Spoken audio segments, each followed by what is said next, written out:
오늘 함께 읽으실 말씀은 사도행전 9장 32절부터 43절까지의 말씀입니다.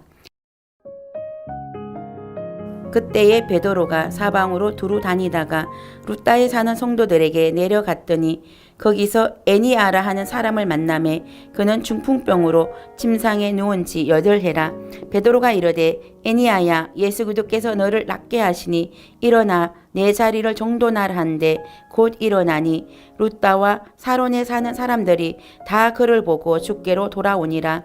요바에 다비다라 하는 여제자가 있으니 그 이름을 번역하면 도로 가라. 선행과 구제하는 일이 심히 많더니 그때에 병들어 죽음에 시체를 씻어 다락에 누이니라. 루다가 요바에서 가까운지라 제자들이 베드로가 거기 있음을 듣고 두 사람을 보내어 지체 말고 와달라 간청하여 베드로가 일어나 그들과 함께 가서 이르매 그들이 데리고 다락방에 올라가니 모든 가부가 베드로 곁에 서서 울며 도로가가 그들과 함께 있을 때에 지은 쏘곡과 겉옷을 다 내보이거늘 베드로가 사람을 다 내보내고 무릎을 꿇고 기도하고 돌이켜 시체를 향하여 이르되 다비다야 일어나라 하니 그가 눈을 떠 베드로를 보고 일어나 앉는지라. 베드로가 손을 내밀어 일으키고 성도들과 가부들을 불러들여 그가 살아난 것을 보이니 온 요빠 사람이 알고 많은 사람이 주를 믿더라. 베드로가 요빠에 여러 날 있어 시몬이라 하는 무두장이의 집에서 머무니라. 아멘. 샬롬.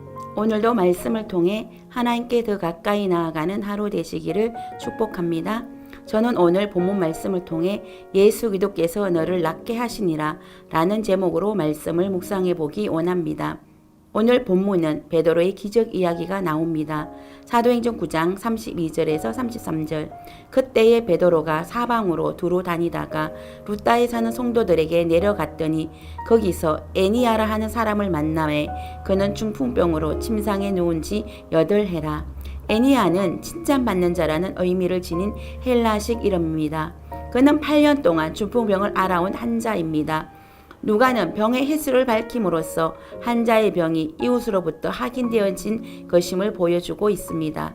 또한 환자가 침상에서 누워서 8년을 지냈다는 표현은 거동을 할 수 없는 중풍병이라는 사실을 강조하고 있습니다.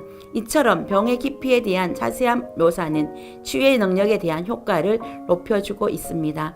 8년이라는 긴 세월을 오로지 침상에 누워서 지내야 했던 이 환자는 베드로를 만남으로 기적처럼 낫게 되는 은혜를 경험할 수 있게 되었습니다.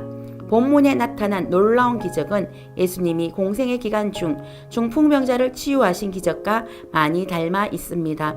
베드로는 애니아를 향하여 이렇게 선포했습니다. 예수 그리스도께서 너를 낫게 하시니 일어나 내 자리를 정돈하라 라고 선포했습니다.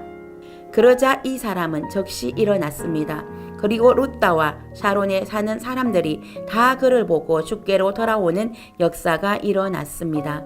자리를 정돈하라는 환자에 대한 베드로의 선포는 중풍 환자를 고치며 명령했던 예수님의 선포와 비슷한 말투였습니다. 이것은 치유의 적각성을 강조하고 예수님의 능력이 현재에도 동일하게 일어나고 있다는 사실을 암시하기 위한 표현입니다. 뿐만 아니라 베드로 자신이 예수님이 보낸 자임도 시사하고 있습니다. 우리는 여기서 베드로가 자신을 드러내지 않고 철저히 예수님을 드러내고 있다는 사실을 발견할 수 있습니다. 베드로는 애니아를 치유하면서 예수 그리스도께서 너를 낫게 하신다고 하면서 예수 그리스도를 통해 치유와 회복의 역사가 가능하다는 것을 확실하게 보여주었습니다. 그로 말미암아 베드로가 높임을 받은 것이 아니라 예수 그리스도가 높임을 받았습니다. 그리고 루다와 사론에 사는 사람들이 다 그 기적을 보고 주께로 돌아오는 역사가 일어났습니다. 모든 기적의 목적은 베드로의 능력과 이대함을 나타내기 위한 것이 아닙니다. 하나님의 영광을 보고 많은 사람들이 예수님께 돌아오게 하는 것이고 하나님께 영광을 돌리는 것입니다. 그러나 인간은 연약한지라 기적과 이사가 나타나면 마치 자신이 기적을 일으킨 것처럼 자신의 이름을 드러내기를 원합니다. 그러나 베드로는 이 유혹에 빠지지 않았고 예수 그리스도께서 너를 낫게 하신다고 분명히 선포했습니다. 저와 여러분도 하나님이 우리를 통해 일하시고 기적과 같은 성과를 허락하실 때 내 능력과 내 힘으로 한 것이 아니라 예수 그리스도의 능력으로 하나님이 하게 하셨다는 사실을 분명히 고백할 수 있기를 축복합니다.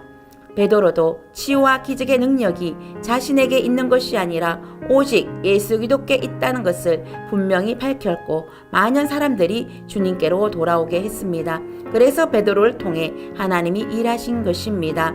또한 욥바의 다비다라는 여제자의 이야기가 나옵니다.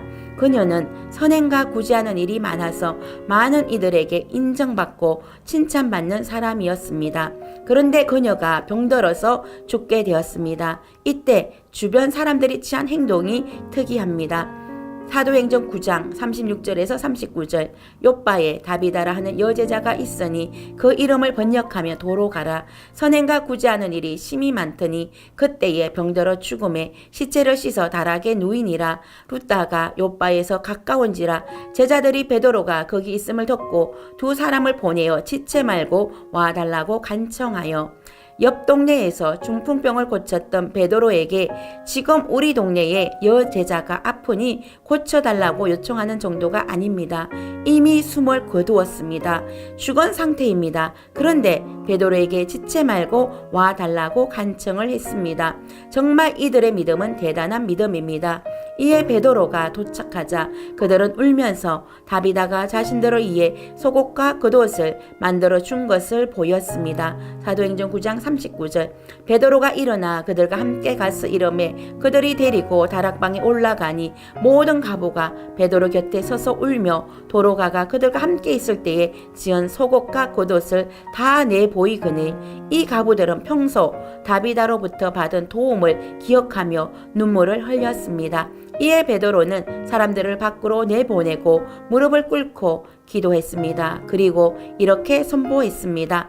다비다야 일어나라. 이 선포는 바로 예수님께서 야이로의 딸을 살릴 당시의 선포와 같았습니다.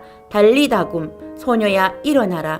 베드로가 다비다야 일어나라 라고 선포하자 다비다는 눈을 뜨고 베드로를 보고 일어나 앉았습니다.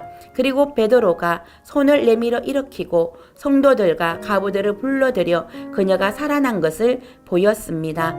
이로 말미암아 온 욥바 사람들이 주님을 믿게 되었습니다. 베드로는 예수님이 야이로의 딸을 살렸던 것처럼 동일한 방법으로 다비다를 죽음에서 살렸습니다. 이 일을 통해 많은 사람들이 주님께 돌아오는 역사가 일어났습니다. 다비다 치유 사건도 애니아의 치유 사건과 마찬가지로 예수님의 이름으로 치유의 역사가 일어났습니다.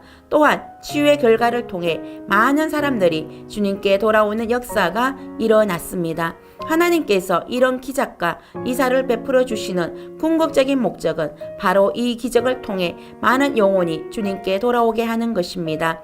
베드로 개인의 이대함을 드러내기 위함이 아니라 이 기적을 통해 한 영혼이라도 주님께 돌아오게 하시기 위한 것입니다. 그러므로 저와 여러분도 베드로가 예수 그리스도의 이름으로 기적을 일으키고 하나님께 영광을 돌린 것처럼 우리의 삶 가운데 예수 그리스도의 이름의 권능을 믿고 예수 그리스도의 이름으로 선포하여 기적과 이사를 경험하고 하나님께 영광 돌리며 많은 사람들을 주님께 돌아오게 하는 역사를 일으키는 삶을 살 수 있기를 축복합니다. 기도하겠습니다.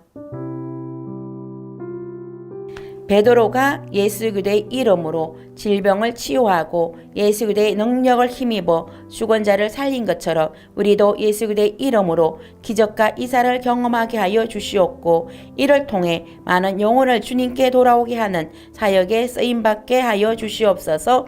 예수님의 이름으로 기도드립니다. 아멘.